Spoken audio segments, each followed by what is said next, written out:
El Banco Central Europeo lo que va a hacer en esta reunión clarísimamente estaba descontado por el mercado. No es menos cierto que yo creo que los datos, yo quizá le daría más relevancia a los datos últimos que acabamos de conocer, con una inflación bajando al 1,7% por debajo, que es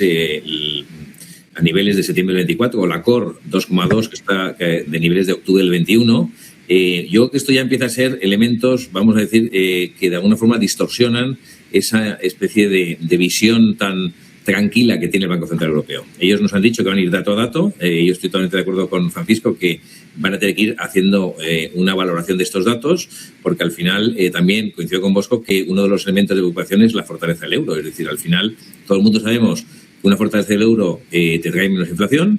pero te trae menos crecimiento. Es decir, que de alguna forma el crecimiento económico quizás es una de las claves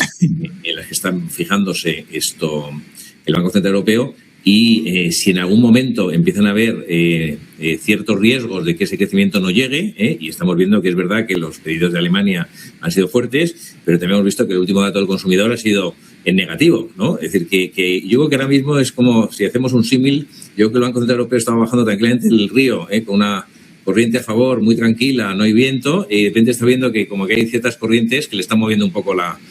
esta. Entonces yo creo que el Banco Central Europeo va a tener que, de alguna forma, estar muy, muy atento a lo que es el crecimiento económico, muy atento a los datos de inflación y, sobre todo, al consumidor, porque si al final no hay crecimiento económico, no hay consumo y ese crecimiento resiliente al que se refiere no es tan resiliente o no aparece con la fuerza que esperamos, que todos seamos conscientes que al final cuando hablamos de Europa estamos hablando de un crecimiento del 1,2, 1,3, 1,4% en el mejor de los escenarios, ¿no? Es decir, que tampoco es que sea una cosa como para tirar cohetes, ¿no? Por lo cual yo creo que es verdad que ahora mismo tiene unos elementos de preocupación distintos de los que tenía en diciembre y que seguramente con lo que se ha comentado, con la volatilidad en los mercados y con todo ese ruido que hay en estos momentos, pues seguramente les dará que pensar, porque ya estoy yo escuchando pues que, por ejemplo, para terminar, que lo que espera el mercado para marzo es una bajada de 25 puntos básicos con un 35% de posibilidades, cosa que no existía cuando acabamos el año anterior, ¿no? Por lo cual yo creo que más deberes para el Banco Central Europeo y, sobre todo, vigilar muy de cerca estos datos que van a ir viniendo, ¿no?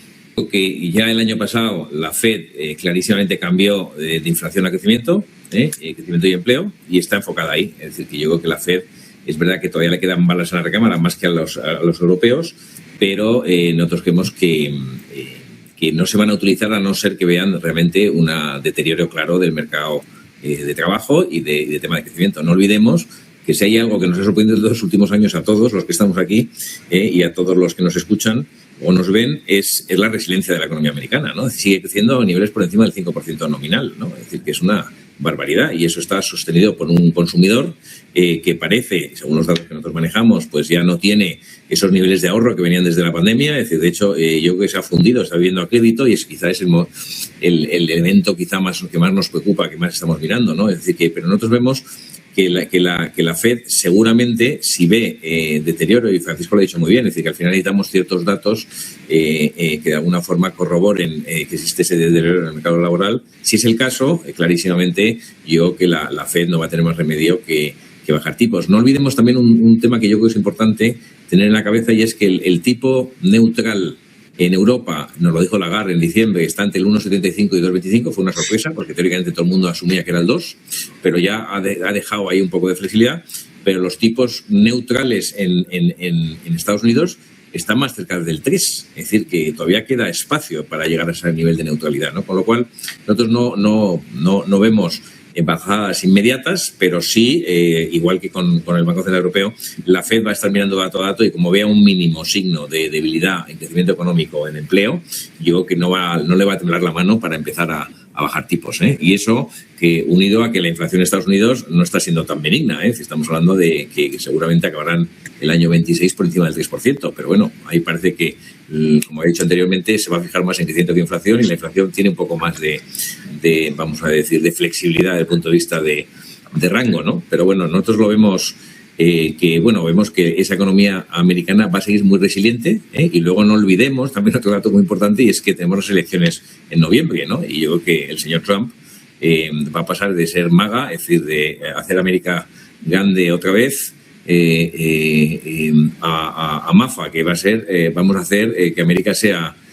¿cómo se dice?, asequible desde el punto de vista del consumidor, ¿no? Es decir, por eso ahí va a haber todavía mucha volatilidad y mucho ruido en tema de noticias que seguramente irán viniendo en los próximos meses.